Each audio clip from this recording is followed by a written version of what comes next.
Zen in America.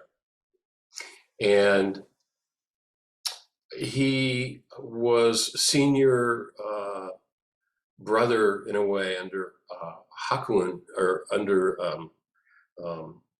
Yasutani Roshi, to Maizumi Roshi, and to Philip Kapleau, and he had many students from all around the world, and they all came to this very small zendo called the Three Cloud Zendo, which is Daiun, which is Harada Sogaku, and then Hakun, White Cloud, Great Cloud, White Cloud, which is Yasutani, and then Yamada, who was cultivating cloud. So I want to start, I think, by asking Ruben, who is a professor now and has been for 30 years after leaving Japan at Southern Methodist University. That's correct, Ruben? Correct, yes. The Perkins School of Theology there. Yes, my day job. Yeah. And also the founder of the Maria Kanon Zen Center in Dallas.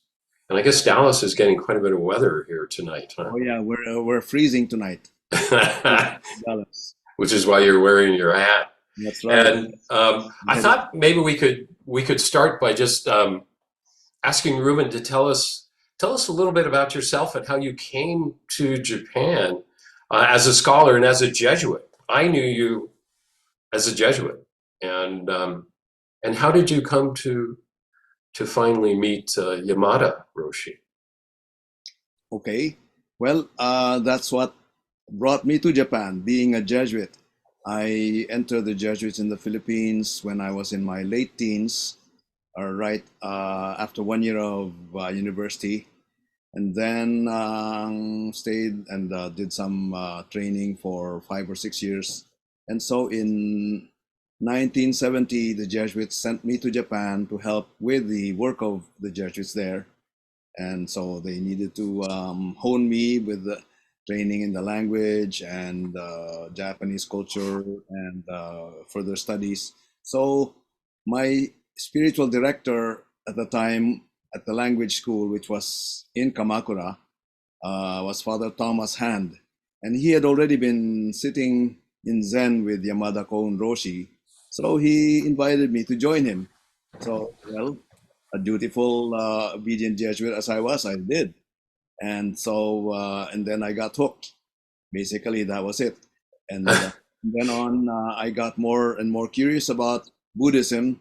So the Jesuits allowed me to go to graduate school to do studies in Buddhism. And that's what gave me the credentials to be able to teach at Sophia University. I was a Christian, a Jesuit in Japan, teaching Buddhism to those who had come from Buddhist households who didn't know anything about their own faith. So that was my situation in Japan. And so then I would commute to Kamakura from Tokyo. The first 2 years I was in Kamakura itself already, and I was learning the language. And I began practicing Zen in my second year when I got to be able to speak a little bit. And since then, when I was transferred to Tokyo for further studies, I would go to Kamakura maybe twice a month or at least once a month to join the all-day Zen and then have Doksan with Yamada Koun. And that's when I ran into you guys. Yeah. And I'm very curious what brought you to Zen. What was your interest there? What were you seeking? Well, one of the things that really brought me to Zen was just curiosity. While I was studying Japanese, a student from Tokyo University who lived in Kamakura asked if I could coach him in English. And so I said, well, rather than paying me, why don't you coach me in Japanese in exchange? So we'll have 1 hour each every week. So this went on for a couple of months. And then he told me in one session, hey, there's this bargain session going on at Engakuji, this big Zen hall that is under the Rinzai school that was holding a student session, and students get a big discount. They only had we only had to pay $10 for a whole weekend with 2 nights and 3 or 4 meals and so on. So Uh-huh. out of curiosity, well, I've read about Zen. I had read about DT Suzuki, and also I was told that if you so to be able to understand the Japanese culture, you need to at least have an understanding of Zen. So with that, I was motivated to join the session at Engakuji. So that's really a tough one where we'd wake up at 3 o'clock in the morning, and then by 3:20 we were supposed to be already on our mats, ready to sit for a couple of hours before we went out for breakfast and so on. So that weekend left me with a lot of aching bones and a lot of aching muscle. But somehow that gave me a taste for something that I wanted more of. And so a few months later, when Father Hand told me of Yamada Koun's Zendo, then I readily took his invitation and I joined him. Yeah. But you were a Jesuit already. You had your whole package. You had your whole faith. What were you seeking from Yamada? Or maybe you don't know. I mean, which is Yeah. completely Well, what I valid. got from how Father Thomas Hand was practicing Zen was that it was a deepening of his own spirituality. It was a different mode of approaching the stillness that the Jesuit Ignatian exercises would also give you. So, in that regard, we already had this formation in a Western contemplative style. But so I just wanted to try how a different way of entering into the silence would be. And so I I see. found myself very attracted to it. And so we Jesuits were required to have an 8-day retreat every year. So rather than doing it in the style of the exercises, after I had begun Zen, I would just take that as an 8-day session for myself. And of course, there are also provisions in the Ignatian exercises for just that quiet contemplation without having to go through those intellectual exercises that Ignatius puts in the beginning of his spiritual exercises program. So in Mm, this case, it became for me a source of accessing that divine reality that I was taught in my Christian tradition in a very simple and direct kind of way. um, David, I wanted to ask Ruben, how did you first meet Yamada? What was your first meeting like? Well, as if you may recall, we had to undergo 6 weeks of orientation in Japan. We had to take each one of them, and then we were given this formal introduction. So it was the so-called formal shoken in which I first met Yamada face to face in the Doksan room. And that was really very impressive. His personality and his warmth and so on was just so inviting and overwhelming. And so I felt this is the kind of person I'd like to be when I grow up.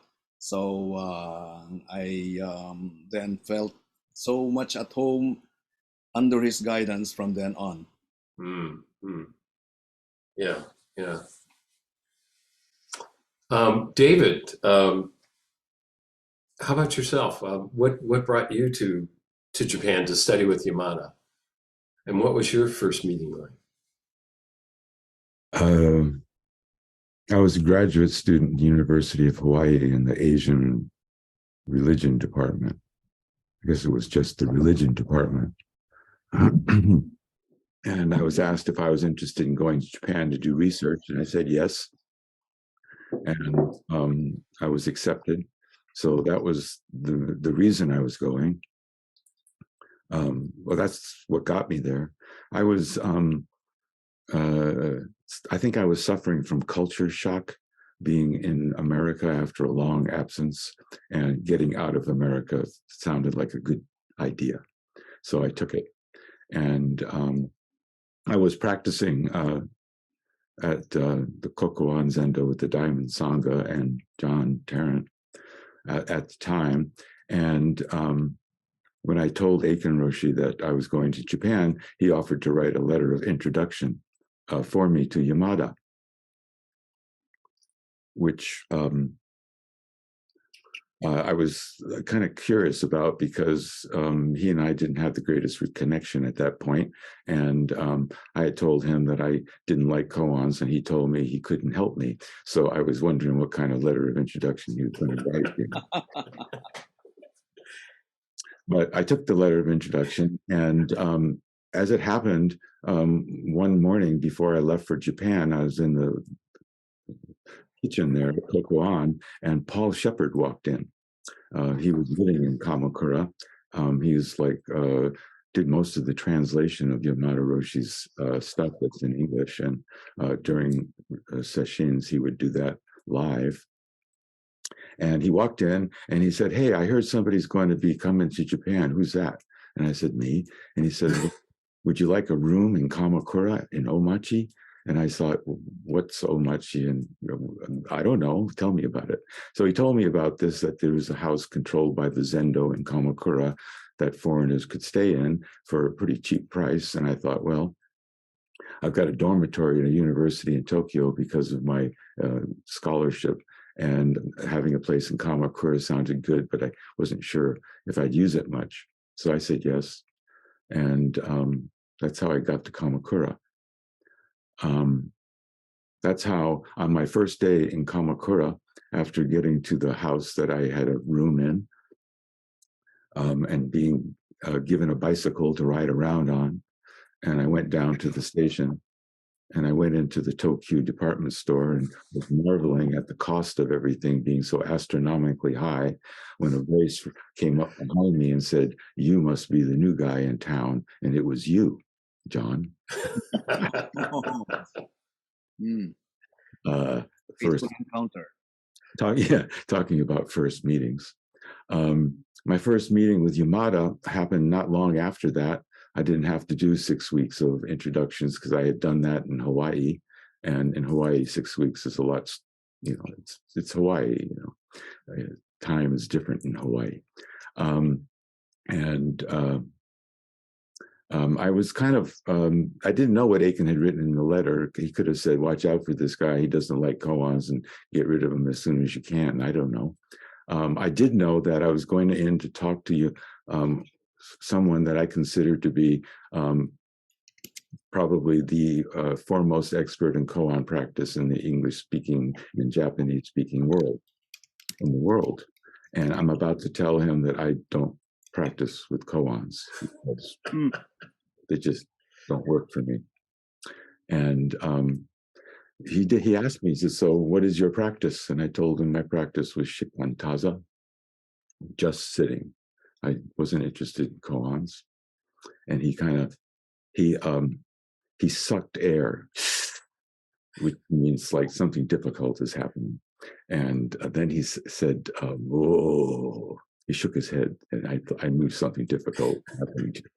And he says, "Oh, shikantaza, very difficult practice.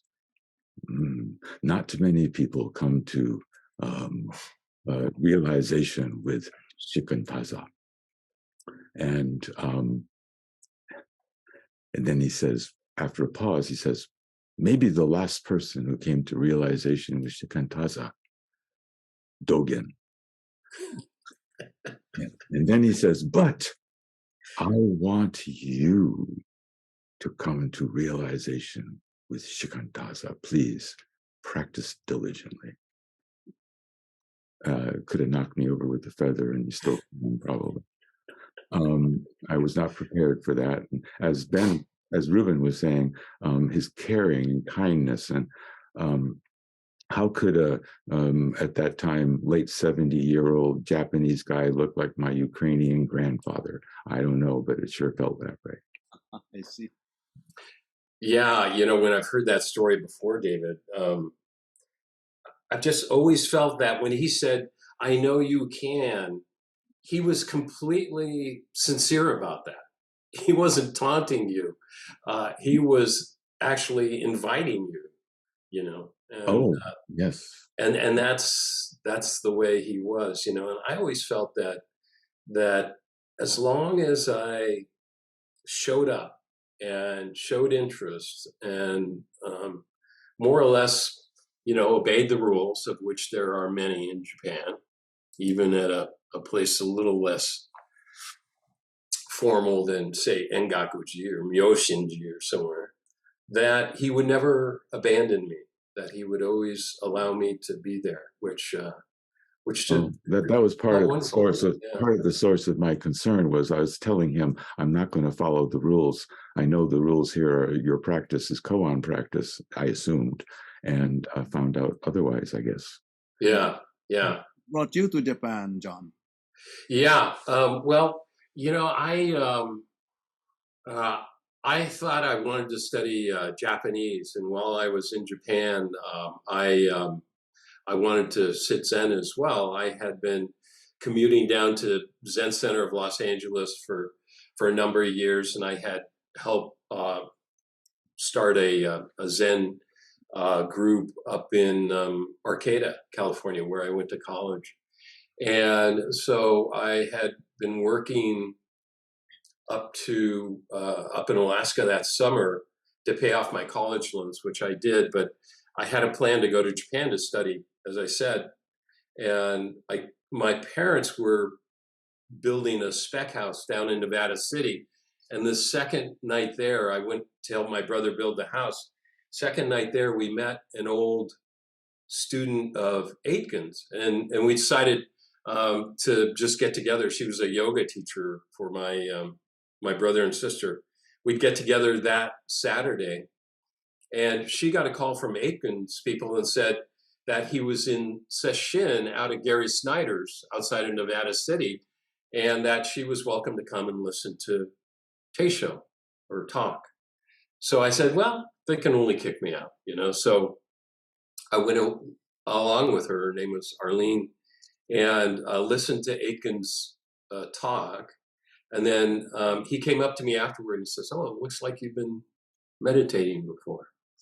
And I said, "Yeah, I'd like to finish out the 3 days of this session if possible." And he said, "Sure." So he also, like David, offered to write me a letter after those 3 days to Yamada, and also suggested I write a letter to Yamada and one to Paul Shepard. I got a response from Paul Shepard, and I going through Hawaii, where I first met John Tarrant in January of 1979, where he was head of practice in Maui. Going through Hawaii to Japan, I showed up in Kamakura the second day and never left, and had a meeting with Yamada in his living room. He invited us all into tea after meditation at night during the week, as he often did, maybe 10 or 12 people, and very kind in that way. And Mrs. Yamada was there, just a force to be reckoned with. And he pulls out my letter, and I had spent hours and hours and hours writing that letter and worried that every word had to be perfect. And he had not yet read my letter. And then he just asked me to paraphrase it. He said, "Okay, you can stay," And so I never left. I after the second day, I was there for many years. Yeah. So you got hooked also once you got there and saw. Yeah. I think I felt the warmth of just the acceptance, And Paul Shepard, he's nice, and he'd met me at the train station. I could tell that there was a big foreigner community there. In fact, if you go to the Koban, the police station right near the train, they have in parentheses the Chinese characters Gaijin at the Omachi house, which was David's house and the house that I stayed in when I first went, so that was the foreigner's house on the police map in Kamakura, which was funny. So one thing I thought we might touch on is just sort of wander into Yamada's teaching and his teaching style, and maybe give a few thoughts on that. I'd love to hear David, and I'd love to hear Ruben, some of your thoughts. I think so central to Yamada's reputation as a layman, as attractive to foreigners, as many other things, was his Kensho experience.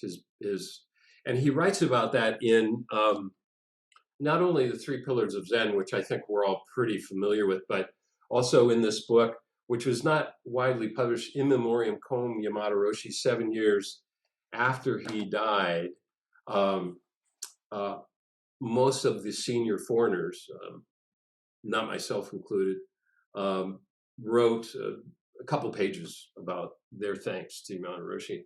And one of the things they published in that book was his unedited letters to Soen Nakagawa about his Kensho experience. So I thought I would read some of that, which you can find in Three Pillars. But in the middle of the night, I suddenly woke up, and at first I was not sure of myself. Then suddenly a quote from Dogen's Shobo Genzo came to me. I have clearly realized mind is nothing but the mountains, the rivers, and the great earth. Nothing but the sun, the moon, and the stars. The phrase ran through my mind, repeated it once, then something like an electric shock ran through my body, and heaven and earth collapsed. Immediately, billows of great joy surged up. Like enormous tidal waves, storms of joy swelled up and exploded over and over again. I could only laugh loudly with my mouth wide open as wildly as possible. Endless explosions of laughter. Ha ha ha ha ha ha ha. Ha ha ha ha ha ha ha, he writes in the letter. No philosophy at all. No philosophy at all. Thus I cried out a couple of times.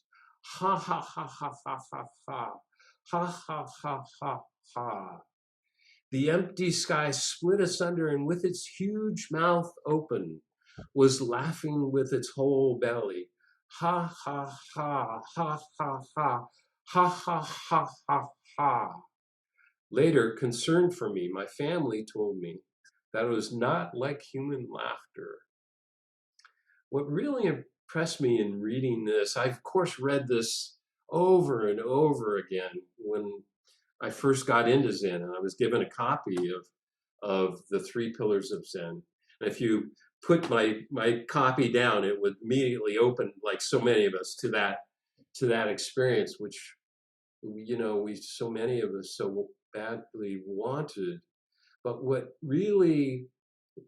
was important for me was the joy, not kind of like the what did he experience, but just the joy. The joy, he titles it the joy of my second Kensho, just waves and waves of joy. Ruben, That laughter again, John.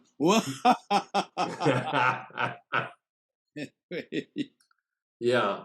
So do you have any thoughts on that, Ruben? David. Or David? Okay.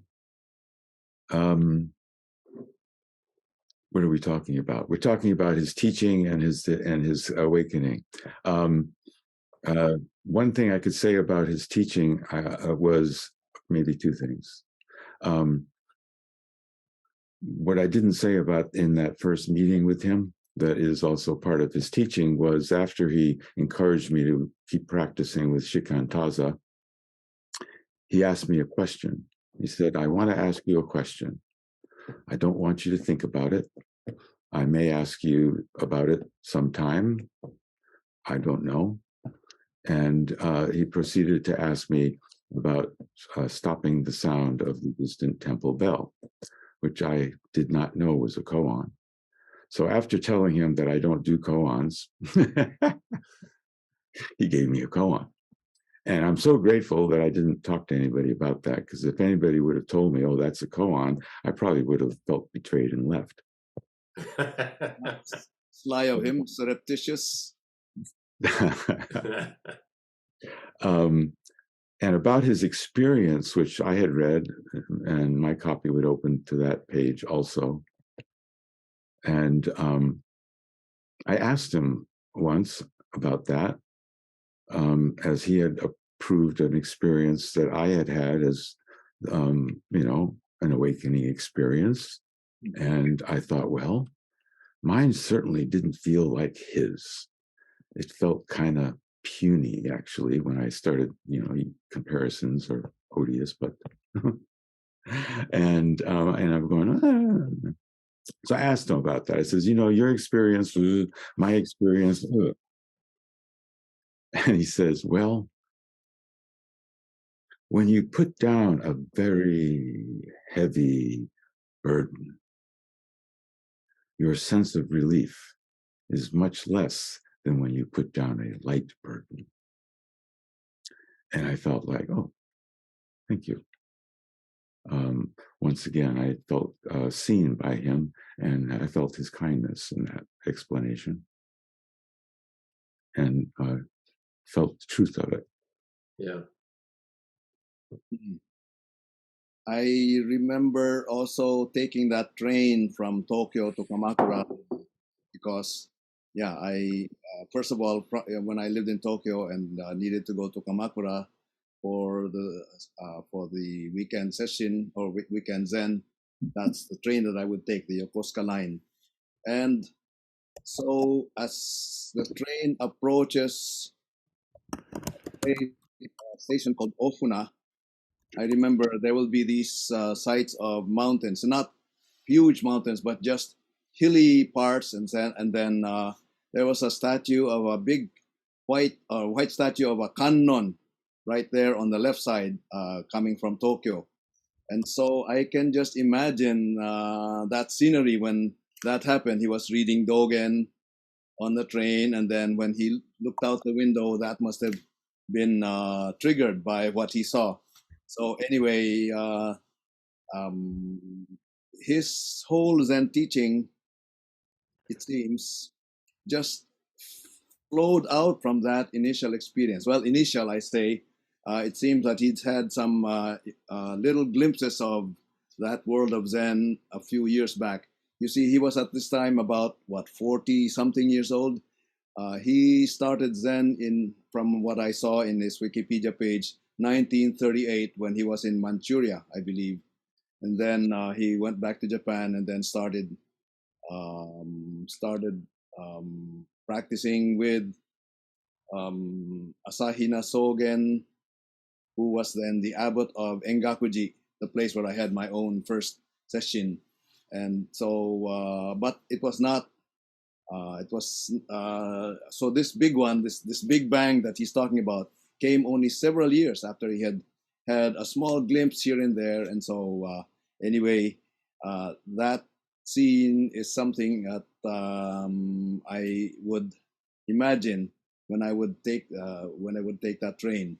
So and I really felt that really cleansed him out of the little egoic tendencies that we have, because the main thing that this experience does to us is that you see the puniness of this little self that is the center of our universe that governs our day-to-day lives. But if you really see everything from that reference point, from that point of view of that world that Yamada saw in that big explosion of his, then really you can see things in a different light, and you can see how you can really look at everything with that sense of joy and a certain sense of connectedness and so on. So and that's where all of that affection and fatherliness that we all felt came from. I would say that his whole life then, from that point on, ushered from that experience that he describes that happened in that moment. Yeah. And it was such obviously a big experience for him. I mean, and so joyful. He wanted everyone to experience that. And our practice, even at Pacific Zen, it's a practice of awakening. It's a practice of seeing the nature. It's a practice of bringing that insight into your life. But also I have heard people critical of Sanun Zendo, the three cloud Zendo, people who spent 20 years studying under Yamada and were made Roshis. And they called it a Kensho factory, that, you know, the sole goal of studying at Sanun Zendo is to get Kensho. And then I don't know what you're supposed to do. But so I guess my question to you, Ruben, is how do you, prevent perhaps this those who have, the separation of people's worlds between those who have and those who don't, and those who are enlightened and those who are still deluded, and how do you work with that, with Uh-huh. Yeah, Kensho good as an question. experience? That's really a very good and important question. If one reads the three pillars of Zen, one gets that sense of this hype over Kensho. And if you don't have it, then you feel like you're out of it. Now, the first, maybe I would say I started in 1971. So maybe the first decade or so until the late 70s or early 80s, that was the tenor of Sanun Zendo. Everybody's got to get Kensho, Kensho. And every session, there will be an overnight sit where people were invited to, you didn't have to, but those who could and wanted to could sit overnight and just sit through the night. And then at 5 o'clock, Mrs. Yamada would open her living room and offer tea to those who had sat all night. And then we would have the formal sitting back again at 6 o'clock. In any case, and those who went through that all-night sit, in a good number of cases, were then able to get a glimpse of that world. And so they went to Doksan the next morning, and somehow they would be able to get the right answers. And so they would be confirmed as having had Kensho, and then they would be paraded around and saying, these guys or these ladies got it, and so on. And that's one of my It was a whole ceremony at the end of session. It was called, exactly. I think it was called Haiken, right? Which is, Oh, Hai no. means to honor and Ken is the Kensho. Not quite. It's high. No, I remember it's high something, but in any case, Jahai. Jahai. Yeah. That's right. That's right. The Thanksgiving bow, Jahai. Oh, Thank yeah. you. It's giving Yeah. thanks. Anyway, that became really demarcating line between the haves and the have-nots. So Well, I gotta say, we the have first eliminated Jahai. that from our practice. Anyway, you were saying, David? I'm sorry. Shortly after arriving in Japan, there was the Jahai ceremony at Sano and Zendo. And it was like an 80-something-year-old Catholic nun who was, tears were streaming down her face in gratitude and joy as she walked around bowing to everybody so humbly. And I did not get the sense that there was a demarcation being set up for me anyways. I just thought, oh my God, this is just, she was so obviously thankful. And that it was sort of thanks that was, that's what it means to give thanks, right? Jahai. Yes, exactly. Well, I meant those who are still in the process of practicing that have not yet been confirmed in that. Well, what about the way that during a retreat, when there was Doksan, it was the people, Muji no Hito, it was the people who were practicing with Mu there was because the discrimination. and yeah, I felt the pressure cooker. Yeah. Anyway, that's what we don't do that anymore because it really makes people feel that they have to bandy around their Kensho. I got it and you haven't, and so on. So that is an undesirable aspect. And let me also mention that, as I was saying, in the first decade or so, that was a very marked emphasis of Sesshin and also of the Zazenkai. Getting Kensho was the be-all and end-all of your practice. But then when the 80s came, and then Yamada Roshi continued teaching, and there were people who were staying there and had been there for some years. His tenor changed from one of emphasizing Kensho to one of embodying that awakened life in your day-to-day life, which is more like what Soto Zen emphasizes. And what he said is something I recall. He said, there are a good number of those who get that little glimpse and get passed through the questions after, let's say, an overnight sit and so on. So they go into a pressure cooker, and then something pops up, and then they say, okay, now you've got Kensho. And then they go through the koans. But he said, Yamada Roshi said, those who go through that process through a pressure cooker somehow come to a point where they realize that was not that deep. It's shallow, so they really need to continue to practice, to deepen it and make it more thorough. Whereas he said, those who had been practicing for some time and had cultivated a habit of samadhi and a sense of mindfulness, which I would like to call heartfulness, go into it in a way that becomes a more natural opening up. And that's the kind of deep realization that he would like to cultivate. So he did not emphasize this getting things, getting that Kensho through your own effort, but allowing it to mature and allowing it to become just a natural outflow of your practice of mindfulness and your practice of samadhi on a day-to-day basis. So with that, then how you embody that in your day-to-day life is what for him became more important. And he also made reference to that in his stage shows, no longer how to get it and what you need to do and so forth. So I noticed that change in the way he was teaching his students. Yeah, you mentioned that in some of your writing. And David, you've got a great story about Anomia LaSalle, who was a Jesuit, a German Jesuit, first went to Japan as a missionary in the 1930s.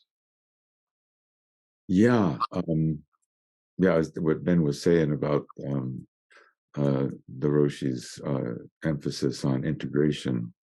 I remember the ceremonies that were that occurred when someone completed the curriculum. There was a ceremony, and I saw a number of those. And the Roshi always said the same thing at the end. He says, "And now your real practice begins: the integration of what you've been cultivating up until now into your life."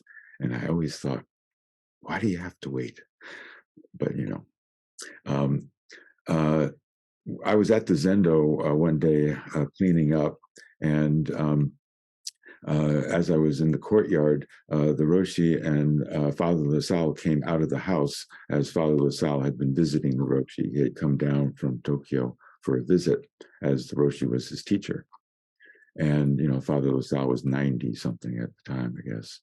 And the Roshi called me over and introduced me to Father LaSalle. And we both stood in the little alleyway there in front of the Yamada's residence, which was the Zendo, and waited as we watched Father LaSalle go down to the end of the alleyway and disappear around the corner, waving until he disappeared in proper fashion.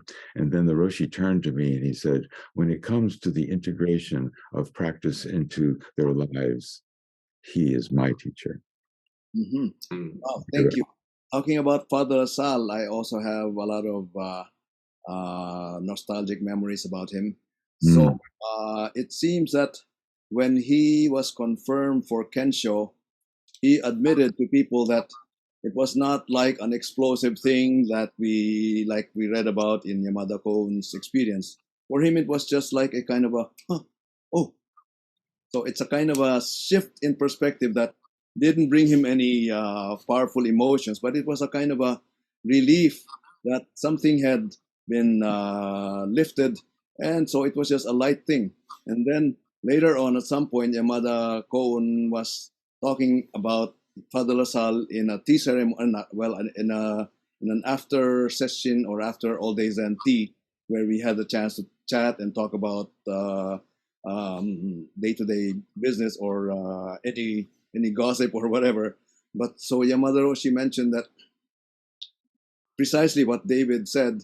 For those who have a heavy burden, excuse me, when you are relieved up from it, and when you put it down, then there's such a big relief.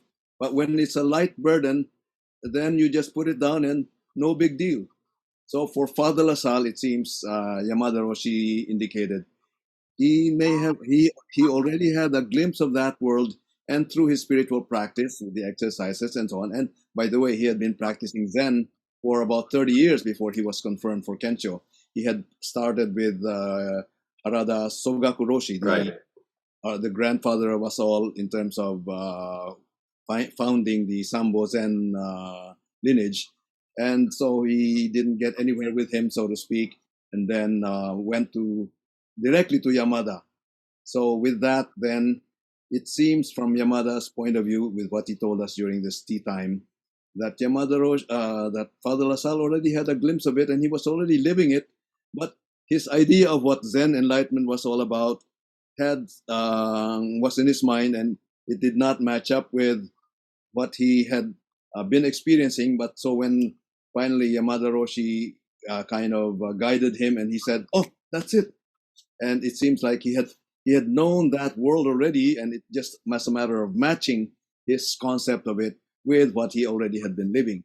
So in that regard, his very life really, and as you said, David, was already an integrated person who lived that awakened life in his own simple way. And he was a very simple and humble man. Yeah, yeah. He was a survivor of the Hiroshima atom bomb attack, and yeah, he was actually a teacher down at the Jesuits had a music school down there, and he was a teacher there. And in fact, if you go to the Hiroshima memorial, they have a whole plaque on him and a whole biography on him and stuff. Very, very exceptional human being. And that's a great kind of segue into the fact that when I went into Wikipedia and I counted up the Yamada Roshi's descendants, and I counted the ones that I knew, and I knew almost all of them who were Christian clerics. I'm not talking about Christian faithful or born Catholic and, later lapsed and took up Buddhism or something like that. I'm talking about people who had dedicated their lives to the Christian path. Half of his successors were Christian clerics, almost all Catholics. And I think Gunda Lamire she was Protestant. Protestant minister, yeah, she was. Yeah, wonderful, wonderful person. But Ruben, can you talk to that a little bit? What was it about Yamada that these clerics were attracted to? And it goes back to a little bit what I was asking you at the top of the hour was why were they going to Kamakura to study with Yamada Roshi? Well, when I received the orientation talks from Miyazaki Roshi, we were told at a certain point that you really have to become Buddhist and get rid of your concept of God before you can really taste the genuine Zen. And so he said, "Oh, there are Christians now who are in the Zendo and they're practicing Gedo Zen. This is the heretical Zen." So that's how we were classified at that time. Those because Yastani Hakun Roshi emphasized that you have to leave your religious belief system at the door before you enter the Zendo. Whereas for Yamada Koun Roshi, somehow he accepted us as we were without telling us that you have to abandon your Christian faith. So he just took us for what we were. And as we continued in the practice, somehow he realized that we were just the same as anybody else with our own set of beliefs. But when it comes to Zen, we were able to enter into that world that he was leading us to. So at some point, after some years of that, when more and more Christians and also there were Jewish participants who were coming to receive his guidance, told us, when you become guides of other people in Zen, you have to learn their language so that you will know the kinds of terms and concepts that they resonate with. So if you are Christian, learn your theology, learn your scriptures so that you can use the words of those scriptural and theological frameworks, so that they can be pointers to that realm that is beyond words. So in that regard, he kept on emphasizing that the world of Zen really is beyond words. And so he said very clearly, I am a Buddhist, and because that's my world and that's how I know how to guide people, I use Buddhist terms. But you have a different conceptual framework, so by all means use that, so that those words and concepts can be a trigger for that experience that you have all experienced. We were a group of advanced practitioners at that point. So he encouraged us to learn other ways than just using Buddhist terminology. So in that regard, for him, that's why Zen is beyond religion, although it also can incorporate religion by using terms of religion to bring us to that point where it's where we go beyond. Just like in early Buddhism, they would say that teachings and doctrines are like a raft. So you can take a raft across turbulent seas, and then you get across to the other shore. So when you get to the other shore, you don't hold on to that raft saying, this is what brought me here, and you don't put it on your shoulder and cling to it. You leave the raft on the water so that others can use it, but you don't have to be attached to that raft anymore. So that's the image that he himself used in terms of words and concepts and religious terminology. Yeah, Mazu's raft. I don't recall him ever trying to make sense of Christianity and Buddhism or Christianity and Zen. The only thing I remember him saying is, if you do Zen, Zen will make you a better Buddhist. If you do Zen and you're Catholic, Zen will make you a better Catholic. But in looking at his gateless gate here, there's only one mention of Christianity and Zen. This is half of his successors were Catholic, clerics. And he just compares it. He says, when I invited a woman to tea, she said that for whoever has, to him more will be given, and he will have abundance. But whoever does not have, even what he has will be taken away from him. And he compared this to, in that whole book, this is the single reference to Christianity, to Mazu saying to the assembly, if you have a staff, I will give it to you. If you have no staff, I will take it away from you. He never tried to be an assimilator. I think that was his student's job. Don't you think, Ruben? Yes, exactly. So he was saying, if you compare Buddhism and Christianity as far as their doctrines go, they don't match. They're spokes that won't meet. So forget about it. He didn't say it in those terms, but he says it's not so much about the concepts and doctrines, but if those concepts and doctrines used in a certain tradition lead one to that place where one overcomes those concepts and really encounters mystery, that which is beyond words, then that set of words or doctrines can be a very helpful way of arriving at that. So he acknowledged that possibility of the different religions. Yeah. David, you were you grew up in a Jewish household, and you looked around everywhere, and it was all many Christian clerics and stuff. How did you feel about that, and how the balance, perhaps, or the culture of the zendo?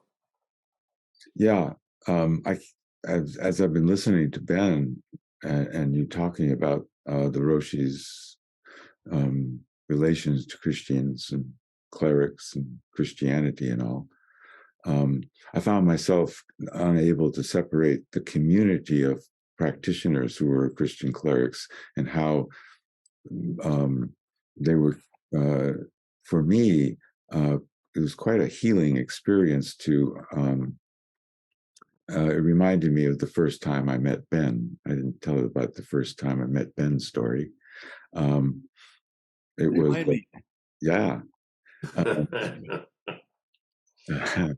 There was a session was about to begin, and I was told that Father Habito, Father Habito, was coming down from Tokyo, and he would be staying in the 10-mat room in Omachi, that built place where I was staying, and sharing the kitchen and the bathroom and such with me during the course of the retreat.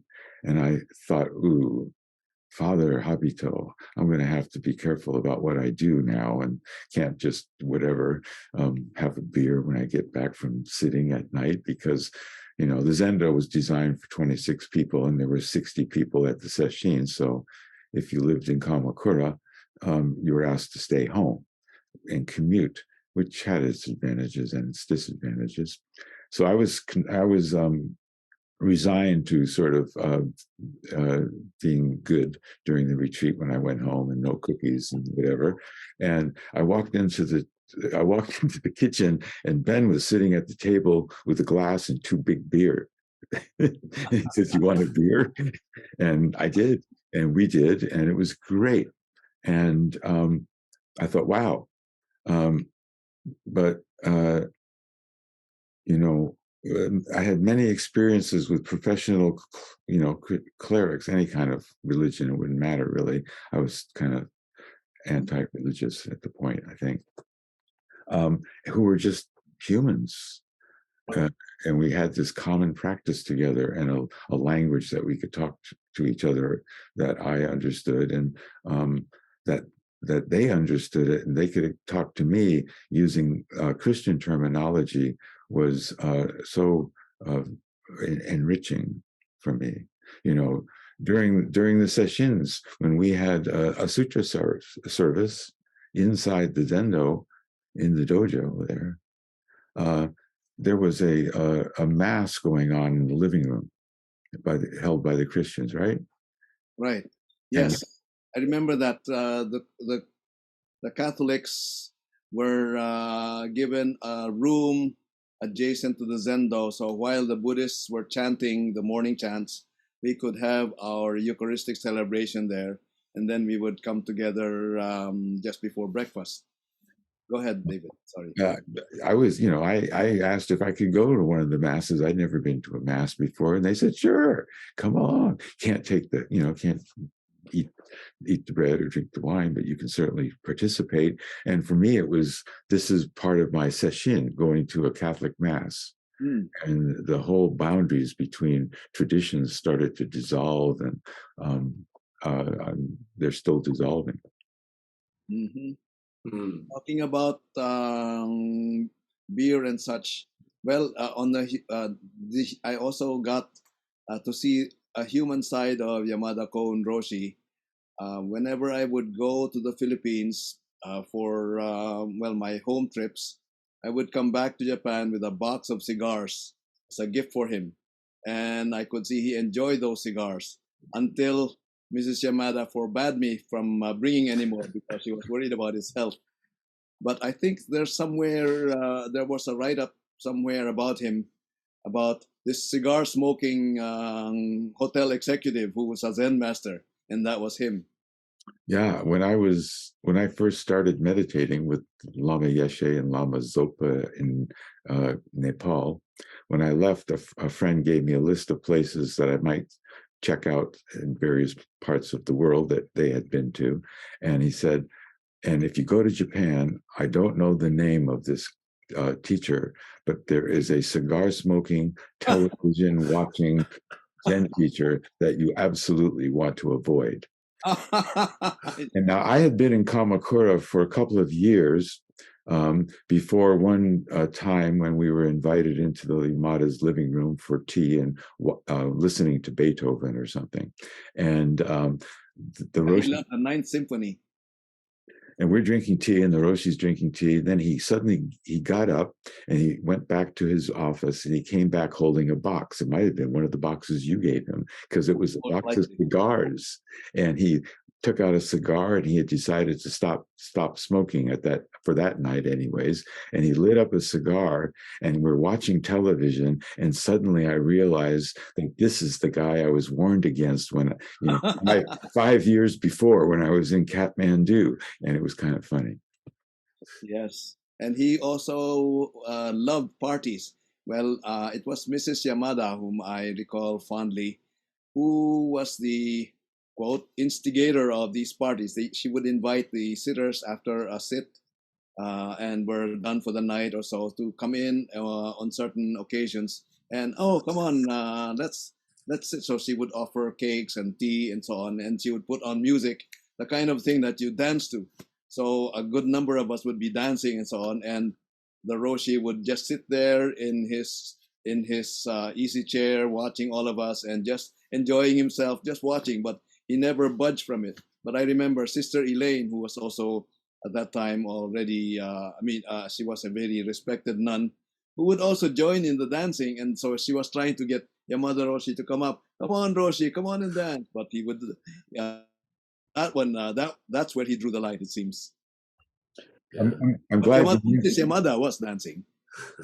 I'm glad you mentioned the Oksan, Mrs. Yamada, because she was very much part of his teaching, I think, and hard to separate out. I remember sitting there on a weeknight evening when we sat from 7 until 9, and the zendo was 10 feet away from the house or something, and you could hear I heard the Roshi come in from being in Tokyo at the hospital, and Tadaima, he calls out, and Mrs. Yamada ran up to him and says, "Quick, change into your robes. There are people waiting for you in the zendo."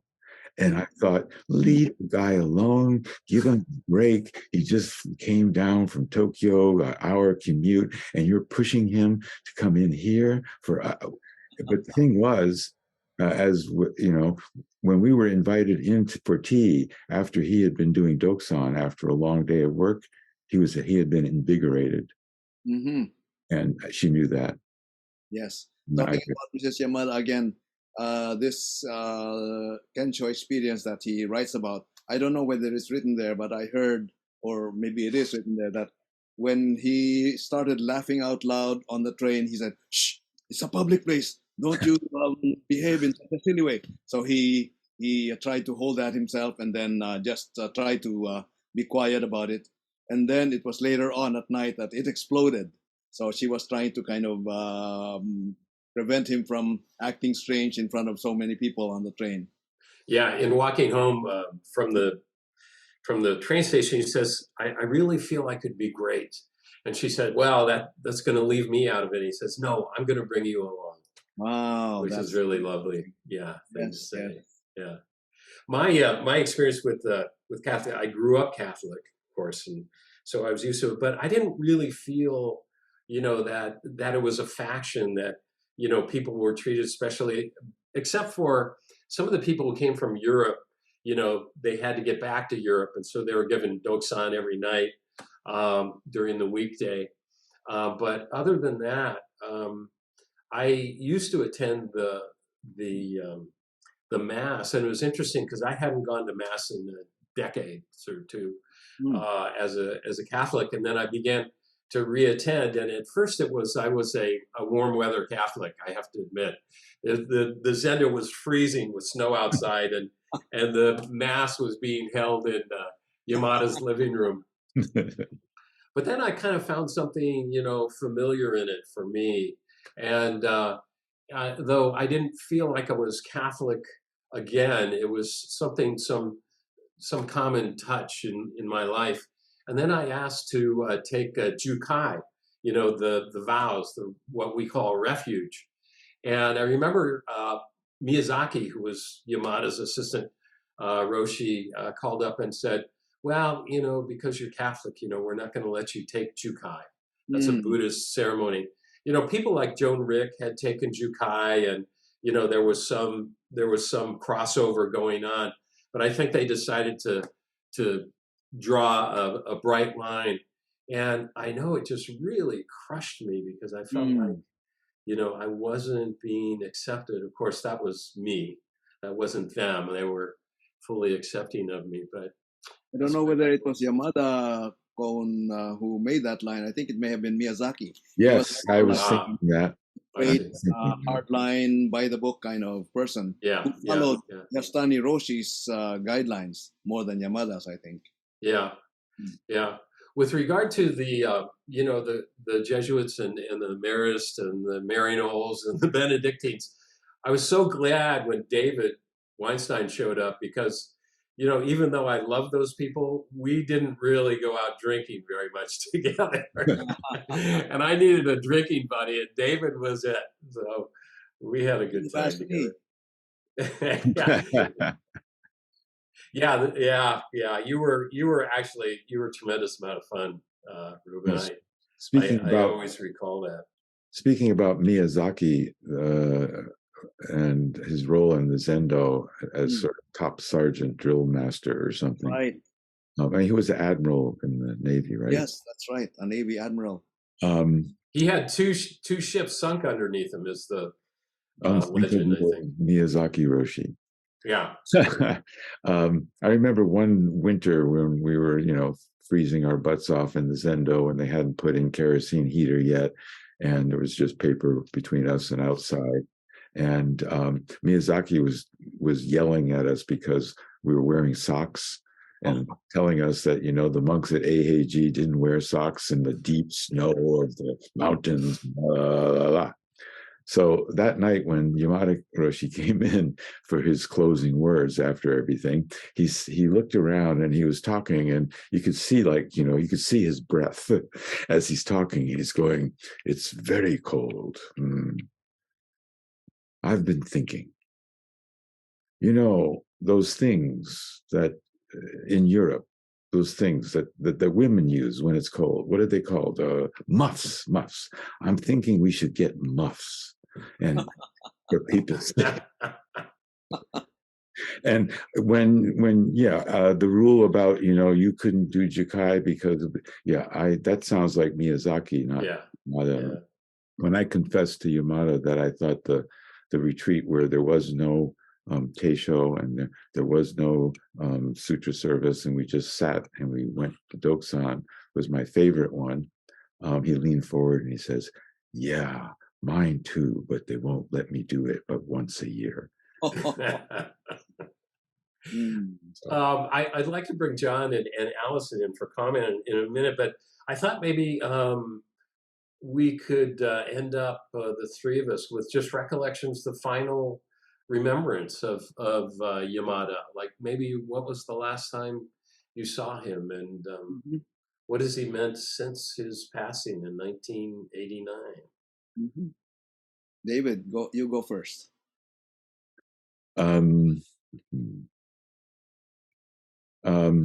Well, the memory that sprang to mind was a time when that Omachi house where I was, there were several other people living there, and one of them was a British guy named Stefan, and he had a Japanese girlfriend who was early 20s, college graduate recently, who ran away from her home to come and live with him without telling him that she was going to do that. Showed up on the doorstep, and shortly after that, I answered the telephone, and it was Mrs. Yamada asking me if there was a young girl named Akemi there. And I said, yeah. And that was kind of spooky because how would she know? And this is before the internet, and she wouldn't have it anyways. And it turns out that one of her college friends, a woman, had been contacted by one of her friends because their daughter had run away and was running away to Kamakura to live with some British person who was practicing Zen there. And Yamada was the only one that they knew was teaching Zen to foreigners. So they connected the dots. And I was told by Mrs. Yamada, bring Stefan and Akemi to our house. And I thought, okay. And I thought I was bringing them to the house and dropping them off, but oh no, I had to stay. And I'm kind of grateful that I did, although at the time I wasn't. And I got to see both of them together talking to this young girl in the kindest, most grandparently way that just, it really touched me. And it's about who he is and was. And, I left Kamakura before in the October before his injury, and was traveling in India and Nepal for 3 months. got to Hawaii and stayed with some friends. And when they picked us up at the airport, they said, "Well, how is Yamada Roshi?" And not knowing anything, because I've been traveling and incommunicado, I said, "Oh, he's great." And they looked at me, they said, "He is? Well, has there been a miracle?" And that was how I found out that he was, injured and like that, and subsequently died. And um, uh, Yes. he comes to me in my dreams sometimes. Oh, I see. Well, that injury happened when he was visiting Kyoto. There was a young practitioner from Germany who then also who lived in Kyoto and would go to session in Kamakura. And anyway, and there were other reasons that he wanted to go to Kyoto. But anyway, I think he had visited Maria. They had tea with Mrs. Yamada there also. And so then they said goodbye, and then they went to a department store. He and Mrs. Yamada went to a department store. And it seems that taking the escalator, he slipped and fell and had a concussion. And that's when he had to be hospitalized. And that was the end of it. Do you remember what month that must have been, David or John? In any case, it was the late 88 or early I think 89. it was September. Yeah, it was late 88. Yeah. Yes. And so he never recovered from that. So he stayed in the hospital. So anyway, that was a time when I also had my very big upheaval in my life, when I had to discern whether to stay in the Jesuits or leave. So that spring of '89, I went to back to the Philippines to discern whether this new step that I felt drawn to in my heart was the right thing, or whether it was just an infatuation that would disappear if I just shut it out of my life. I was then a Catholic priest vowed to celibacy, and I met this person who was also a Zen practitioner, and that was Maria. So the question of my life then was, how do you solve the problem of Maria? And so that's what I had to have a lot of prayer and discernment about, which brought me back to the Philippines for half a year. So I came back around July, I believe. I came back to Japan, July of '89, already having cleared the way and having discerned that this was a way to go. I would have to leave my reputation. I had to leave my job. I had a tenured position in Sofia, which I had to abandon, but look for whatever would come after that, in order to prepare myself to propose to Maria. That was my situation at that time. And so I had heard that Yamada Roshi had fallen ill and was in the hospital. So I visited him at the hospital. Oh, no, I think they had brought him home already. And there was Sister Elaine then, who was taking care of him. And Ursula and Rainer, our good old friends, who are still there, faithfully sitting and so on. But he had really shriveled, and he could no longer speak. But he welcomed me and smiled at me. And somehow that smile was very affirming. And so those who knew him during that time of his illness and eventual passing in September of 1989 said that his Zen practice was just as deep at that time as when he was in his heyday, when he was teaching and gave teishos and so on. So that really gave me that consolation that he was the same old person.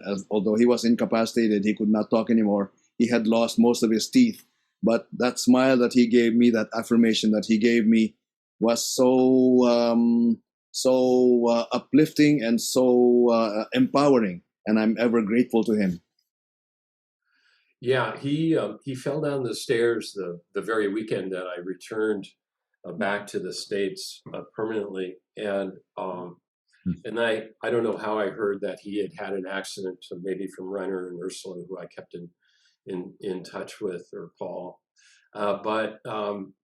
So a year went on, and he was brought back home, as you said, Ruben, and laid in a room, and Renan and Ursula were nursing him that whole time. And he entered kind of a coma. And on a business trip, I was just by chance on a business trip to Japan and Tokyo, and I went to Kamakura to attend the Sunday Zenkai, and they ushered me in to see him that Sunday, and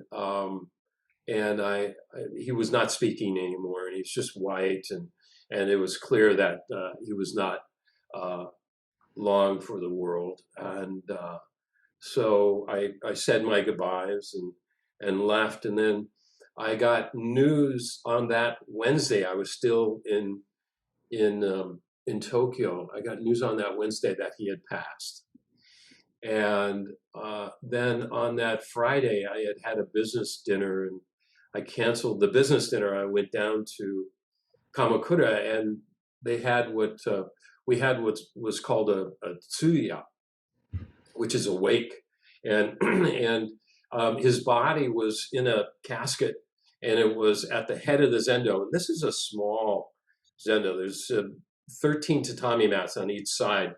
Could fit 24 people comfortably, and it was there, and we all did some zazen together. It was maybe 15 people. Ruben, I don't think you were there. David, I know, was traveling. I think I had already flown to Dallas at that point. Yeah. So Tono Ike had sort of organized it. There's maybe a dozen of us, and we sat a couple periods, and then we sat around drinking sake and just telling stories, and it was so lovely. And then after we finished with sake, maybe around midnight, we pulled out the pads that we usually, the shiki's buton, that we use for sleeping on during sesshin. And we just slept in the same zendo as his body, which was interned in the zendo.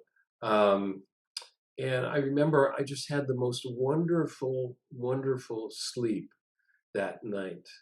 And sometimes I had wondered how strong my karmic connection to Yamada was, because even though I'd spent so many years there, in some ways my koan practice was not always smooth, and I realized that I did have a strong, important karmic connection with him at that point. And I too, I've had, just a year ago, I had a dream about him where I attended his funeral. And it was lovely, yeah. So I'd like to bring in Jon, and who knows Yamada, Show this picture. knew Yamada, and yeah, and Allison to just join in the conversation.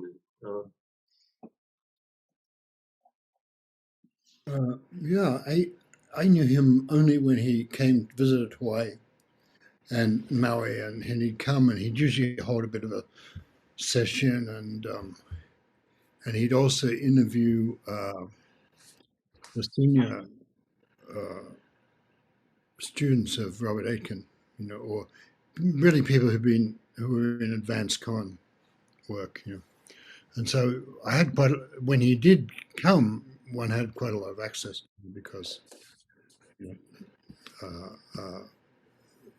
there wasn't anybody else for him to see except us. So it was sort of sweet. And then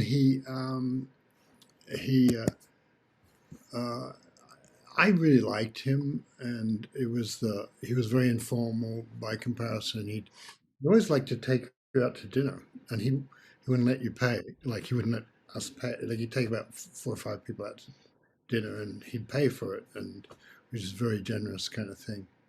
And he always wanted to order sake, and I was the only person who would say yes. And so we'd do that. And the cigar thing, like, had some sort of devolution onto me, because I then ended up, people would still give him cigars, and then I would end up with his cigars, because I smoked cigars. I didn't smoke much, but I liked cigars, and I smoked the cigars. So, and they're always Cuban, which you couldn't get in America in those days. So perhaps they came from Ruben originally. He'd carry them with you, and then he'd sort of give them away. So I think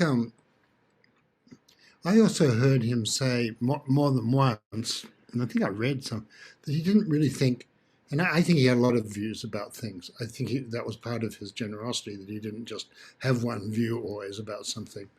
And I heard him say that, he didn't think Zen was really a religion, and so you could have any religion you wanted. I mean, presumably. And and I always felt like he liked what I liked about the Catholics around him, and they're mainly Jesuits and such like, but uh, was that sense of like having undergone a formation process, and that the non-Christian Buddhists were pretty scrappy lot, and there were a lot of feuds and wars and things like that in zendos. And the Catholics, they're probably there too, but had more of that sense of, oh, this is a lifelong practice and we're really in it, and it changes how we behave and it changes how we experience life. And I thought we were getting there, but that certainly influenced what I think about Pacific Zen. That we're in this big vessel that's transforming us. I thought that Yamada had that. The other thing he would like to do, he'd like to get you alone and then throw you a koan he was pretty sure you hadn't heard of, and then he'd just look at you, and and and he was sort of nice about that. And that was nice. And in fact, we have our own miscellaneous koans like everybody else, and so I incorporated some of those kind of koans. He would like into the ones he would just pull out of his hat to think, so you've been studying with this other teacher. Try. What about this? Can you survive this? And it was sort of like a young girl is coming this way. It was one of them, which is now in our miscellaneous koans. And the other thing I thought, I never. Uh, he really did insist on that Jahai ceremony about Kensho. If you had Kensho, you're supposed to have it. And Robert Aitken found incredibly embarrassing, like cringingly embarrassing. But I had sort of David's idea. I'd see this, somebody who was like a dental hygienist and this very amiable, friendly woman would suddenly, and then all these guys like who are, had big professional lives, and they're all sweating and not getting anywhere, and the dental hygienist would be parading around. Really. And I thought, that's Zen.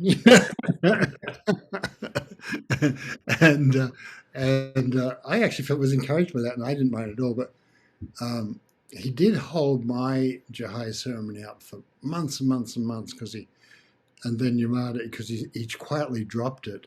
And then Yamada, one time when he came, he said, "Are you still holding that?" And he said, "No." Yamada said, "You must hold it." So then I was one of the last people to have that ceremony in Hawaii, and then secretly he dropped it again. But I thought he was wonderful, and he came and he flew to Hawaii to give Robert Aitken final transmission or whatever. There were various levels because he hadn't really had that, until he had that he couldn't give the rakusu, and he couldn't give refuge, and that was a very touching thing. He was very warm, and he would. I was the head of practice for that ceremony actually, and he told us to ask certain questions. He asked me to ask the one about the koan. Every day is a good day. To ask that to Aitken Roshi. So, is every day a good day? Sort of thing. And it was rather sweet, and Yamada would say, "Good, good." So he was very affirming and dear about it, So, and he was the first person my relationship wasn't as deep. It wasn't deep, really, in a way. But he does appear in my dreams, and he was very friendly. And apart from cigars, I would get occasional, other blessings.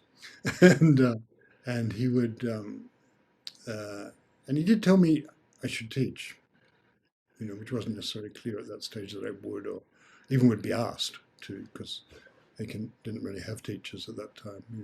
So I sort of remember that about him, and so I always felt that how much Kamakura influenced Zen in America was sort of vastly. Really. And the thing about, I also noticed that there's something about, he was right about, I think, about, I don't know whether Zen's a religion or not, and Buddhism's a religion or not, but when I was teaching in Australia, there were a lot of Iranian refugees who were tech people who fled Iran, and then they would come to session with me, and they say, "How can you get away with doing this and not be executed?" Because in Iran they thought, "You're teaching Sufism," and I thought, "I should tell you, Yamada Roshi would have liked to hear that." So I guess that's, and I actually don't mind the Kensho factory aspect. And sometimes I think, oh, maybe we should be more of a Kensho factory. So I think there's something, there really is a, I mean, it was, I thought it wasn't just spiritual greed with that experience in Three Pillars of Zen. We really wanted to, to see into the eternal. And I thought that's one of the great human tasks. And he was very encouraging about that, and so I'm all for that. And just if I felt bad because somebody else had a bigger experience than me, that seemed a pretty miserable idea. So I was, it's like, well, I can have a bigger, I can have a real experience, and I was kind of thrilled when anybody had an experience. So that's it for me. And here the three of us are sitting in, we're running this zendo system in the US for a long time, many years now. Yeah. Alison, you just unmuted. Yes. I have a question. I have a question for actually all four of you who have, some of you had Dokusan with Koun Yamada for many, many years. And now in turn, you yourselves are offering Dokusan to your students. And I wonder if there's anything in the felt sense of your experience with Koun Yamada that you now bring, or somehow is infused in your own meeting with the students in Dokusan.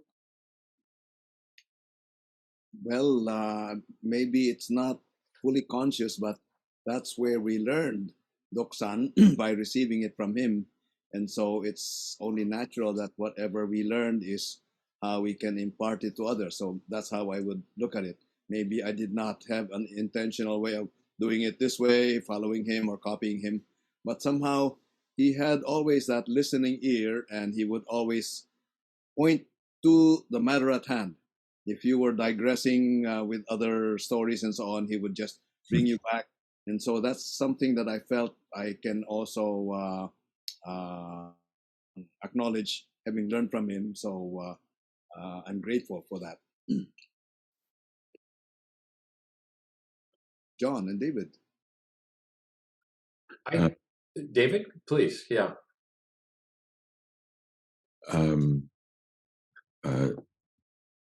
I felt seen by him, and that was very important to me.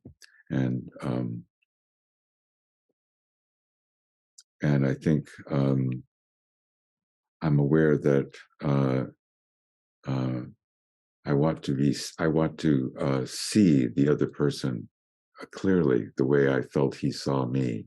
And there's some way in which that's with me when I'm with people, and I think of him when I notice that.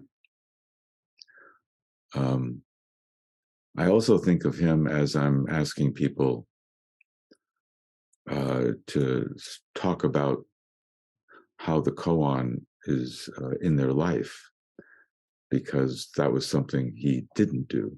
Mm-hmm. And how and in a way it was kind of a teaching that I think of him when that's happening. And it's it's a bit strange because I felt so seen by him that when I brought something like an example of how a koan had come alive while I was shopping at the supermarket or something, and he looked at me and smiled and said, sort of like what Ben's talking about, he goes, well, yes, now back to the koan. And I thought, well, okay. I didn't mind that because I felt seen in some way that was deeper than words. Yes, and this reminds me also, David, when I was there with him, it felt like I was the only person in the world that mattered. And so somehow that's an attitude that I feel I also learned from him, so that when I'm there receiving doksan from individuals who are in line and so on, whoever is in front of me is the only person that my whole heart and mind are concerned with. So somehow that's from his heritage, I would say. I think of that doku part of Dokusan, Yes, yes. and the going alone is that when you are interacting with somebody, like you were just saying, there's only one. Mm-hmm. Yeah, I think that's a lovely question, Allison. I think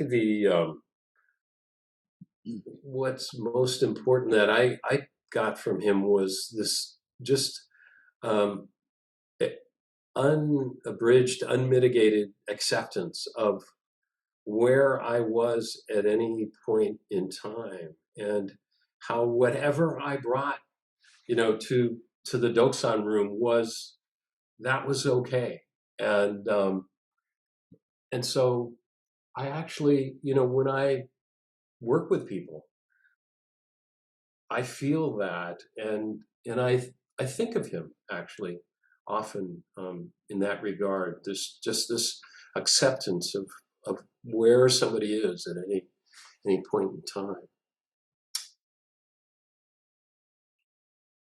John, John T? I think I think that's true, that bringing your full being was what I experienced him doing, and a lot of teachers I've met who didn't. I thought, and so that was. I think that's something that I hope we do. Mm, Yeah. yeah. Well, let me just give a shout out to Ann Dutton, who spent many years with us in Japan. Can you wave your hand, Ann? I don't know where you are. Several And- layers of frames. Where's Anne? Can you say something, Anne? Yes, it's so lovely to see everybody and hear all those stories, many of which I remember. Just really nice. Great to see you guys. You could have joined us here in the conversation. I wish John had thought of that. And Henry Schuckman, I think, may be on. I think he's the senior teacher, perhaps, of Sambo Kyodan. I'm not sure what the organization is called anymore. Also, there's Valerie Forsman. Okay, good. Well, welcome, folks. Welcome. So, Ruben Cortez, our one of our co-teachers, is also here. oh, nice. Thank you all for coming. Let's we usually finish with the four vows, so let's do that. And I just want to thank you all so much for joining us and sharing this incredible life that we were able to touch with us. So, Jordan, are you still with us?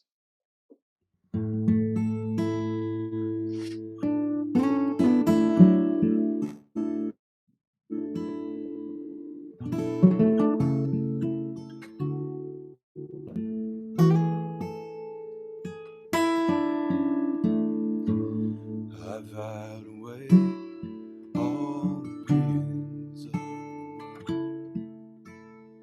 world. I've vowed to set and this heartache to rest.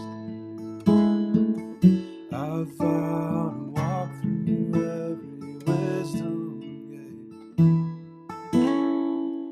I've vowed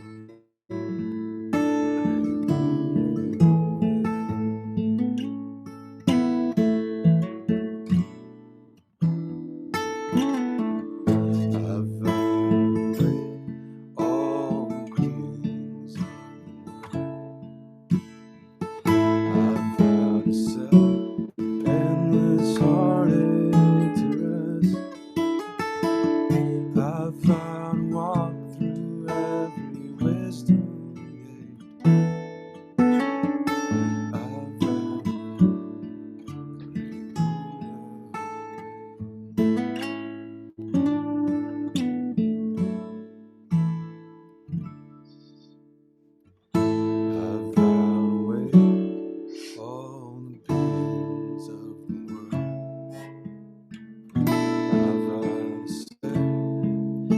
and this heartache to rest.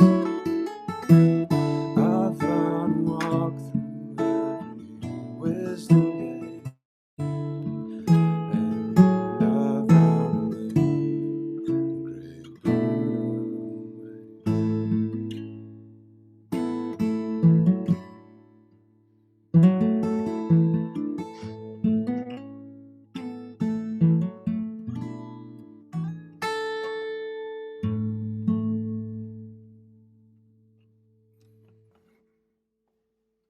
That's great, Jordan.